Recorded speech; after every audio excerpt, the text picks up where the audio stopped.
The president, he's consistently maintained a high rating within his Republican base, and yet we're still seeing pollsters coming out saying that he may be the one with the enthusiasm problem as we get closer to November. So what gives? Well, first of all, remember, Donald Trump always underpolls. It doesn't matter what you're talking about. He is always underpolled, and there are a lot of people who, when people are calling and asking them who they're going to vote for, they simply won't respond.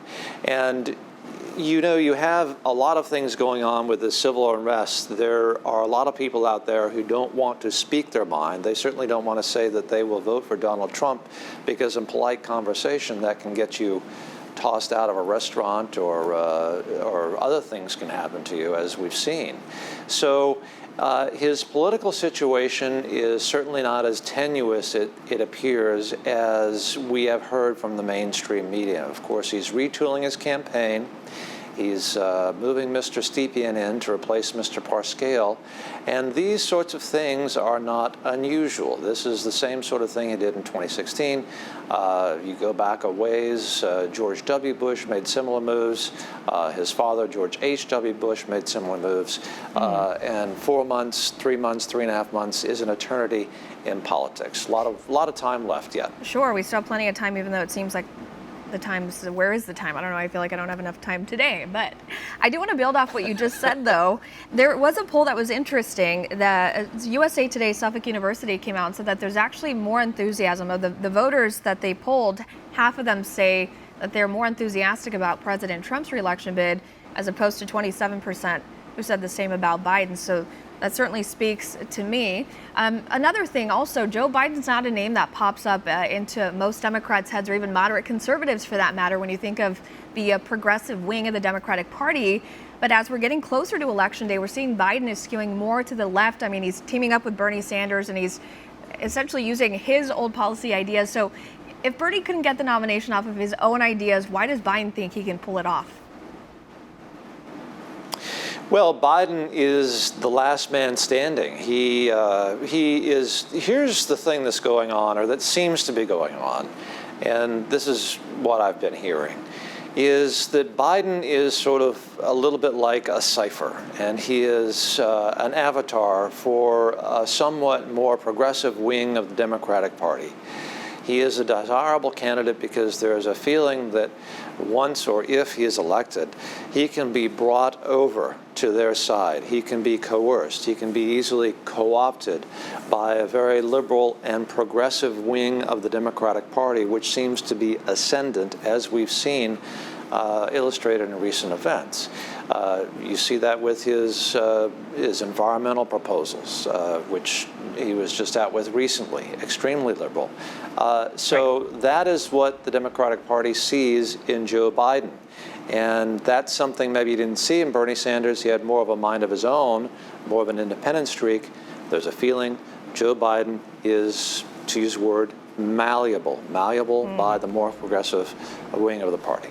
And then let me ask you this, though. So I want to talk about how important fundraising is, on top of the polls at this point in the race. But what's interesting is we know Bernie Sanders really did well with the grassroots fundraising efforts, whereas Joe Biden seems to be getting the bulk of his money for his campaign from the big Democratic donors. So at this point in the race, how big are endorsements? How big is fundraising? I mean, this was interesting, caught my attention.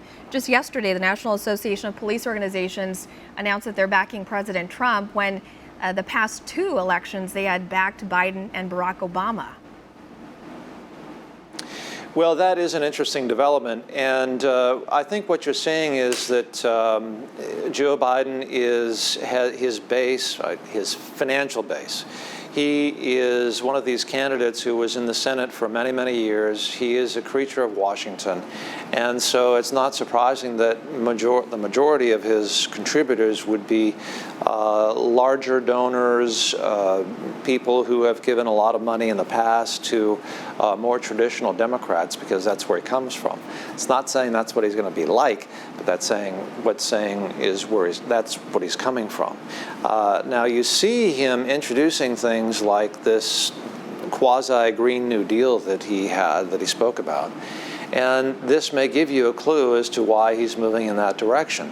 He very much wants to appeal to more of the zeitgeist of the Democratic Party, the movement liberals, people who will get excited and who may not contribute a lot of money, but who will contribute in great numbers, those smaller donors that Bernie Sanders has.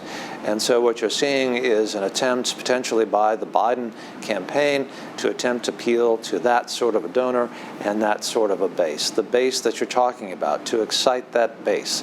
And the way you do that is you start to talk about things that Bernie Sanders was talking about in the campaign, Elizabeth Warren was talking about in the campaign, and that, God bless her, AOC has been talking about for a couple of years now in the House. Right, I mean, we know, like I mentioned, that the president's base is very much behind him, so we'll have to see as these debates and conventions and all the other fun things that come with an election year, as they start to come to fruition, we'll see how Joe Biden's supporters come out. Thank you, John.